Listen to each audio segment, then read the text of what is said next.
Hi there, today's deck is the Hush Tarot and it's by Jeremy Hush.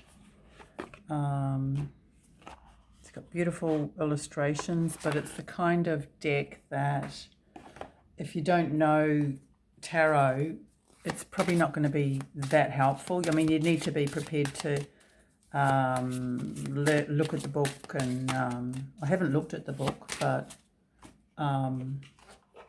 yeah, let's have a look at the book, see what it's like. Oh yeah, it gives a bit of, it's very minimal, but it's an interesting deck. It's kind of got a lot of birds in it, a lot of feathers. Let's have a look. So just going to see what the energy is, what might be standing in your way or helping you, and then a card of advice.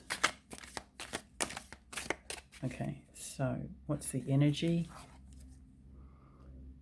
This is the Six of Wands. See, very pretty Six of Wands. It looks like it's flying with, it kind of looks like I guess it's a wand.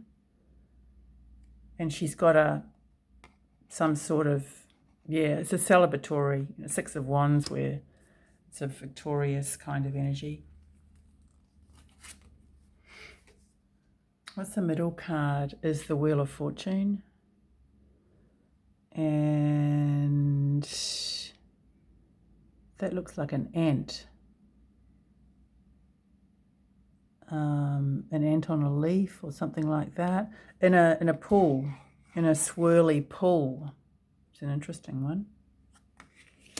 And what's the advice card?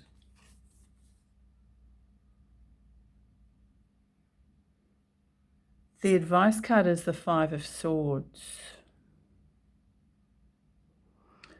So he looks like he's walking through an area that's a little bit hard to get through, perhaps. Yeah. Underneath the deck, it's the moon, and we've got the Ten of Swords. A sword or a wand? It's a bit hard to tell. Yeah, they're just a bit thinner on the top. The thin ones are the swords, so that's the Ten of Swords at the top. So that's an end, a signal of an end.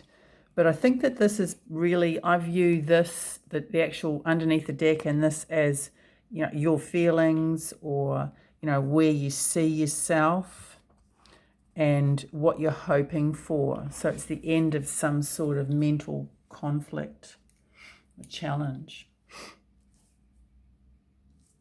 It may well be that you already feel that you feel that it's already come to an end.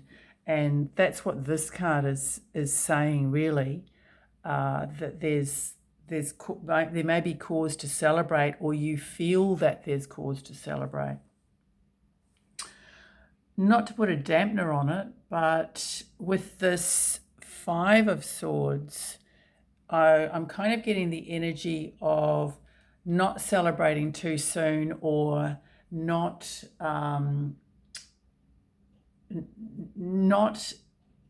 turning your back on either a completion process or seeing something through.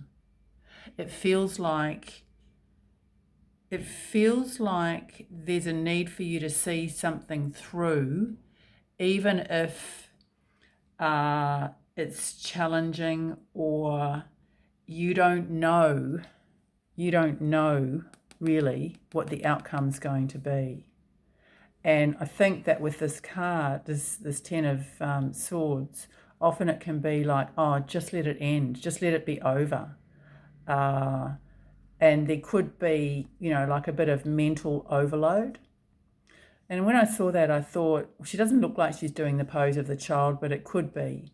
It could be a prompt to the pose of the child is kind of a relaxing yoga pose, and it doesn't mean you have to do it, but it is kind of connecting to the earth.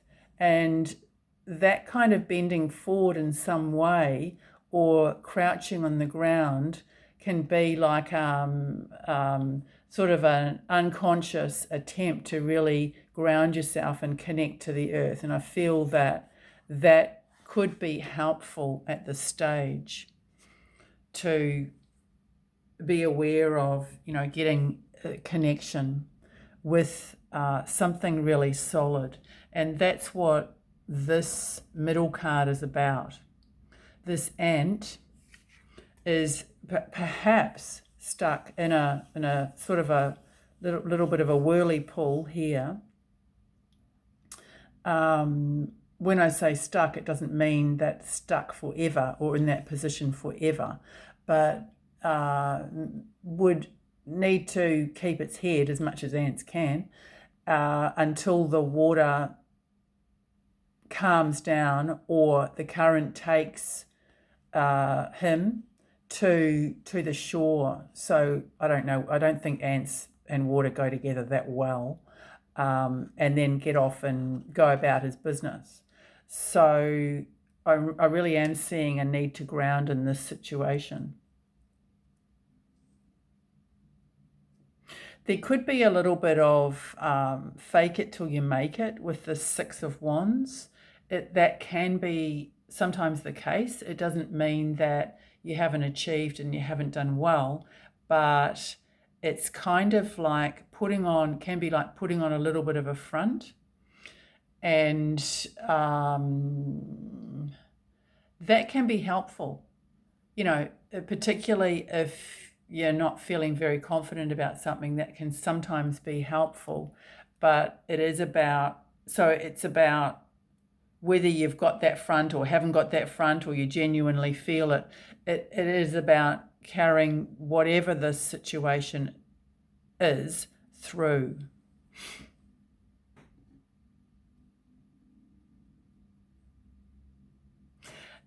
The Wheel of Fortune, basically, this whirly pool can go in whatever direction. It's like life. You don't really have a lot of control about fate, and the Wheel of Fortune really is about fate, largely. It can be a very lucky energy, and not so much. So you don't really know. And it might be a particular situation or it might be generally. This is saying, well, whatever's going on, it is important to have the energy. Whenever I see the wheel, it really is about being centered. It's about being centered, balancing your emotions and taking up opportunities when you're able to. And sometimes it's, you really don't know whether that opportunity is going to work out or not work out. I'm not saying take up every opportunity, but if you genuinely feel that it's a good opportunity, then it's about being ready to take those opportunities up. And the best place to be in, to be ready, is to be centered and grounded. This Five of Swords, I may have said already, is an interesting Five of Swords. Normally there's a couple of other people who are, collateral damage. And I'm not actually seeing that with this Five of Swords. I am seeing a determination to move past some sort of mental block. The fives are about challenge and conflict, and they are a prompt to move forward. It feels like with this one, and he's holding the Three Swords, it feels like a determination to get over something, to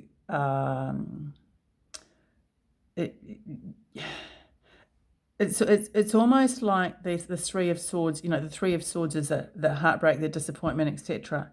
it's a willingness to chance that. It's a willingness to take that chance that perhaps it's not going to work out. I've never seen the Five of Swords like that, but I feel that really strongly. And yeah, the path is not clear. You know, he's needing to use a sword to clear the path. And it could be heavy going, but there's kind of like a determination here to do it. I'm just wondering what this flower is. I don't know if it's, if it's just a pretty flower. But I am seeing that this is like a dandelion to me. And he I don't think it's a giant dandelion. I think it's a small dandelion, and he is diminished in some way. So he's kind of like shrunk down to grass level, and but he's not bogged down by that. So there's some sort of symbolism about being diminished in some way, or feeling diminished, or some sort of, I'm really struggling with getting the words out, some sort of, I don't want to use the trauma word, but mental challenge to overcome. And it might feel like, you've been diminished in the past, or something has caused. I really stuck on that word diminished, and there's a determination not to be like that again. There's a determination to be the winner, and that can go both ways. But I feel that there's no other people depicted in this, and I feel that is winning over some sort of inner battle. And I feel very positively about this. And it's, if you don't feel positive, it's about taking on a positive attitude about some sort of inner mental battle. Yeah. I hope that's helpful. Cheers.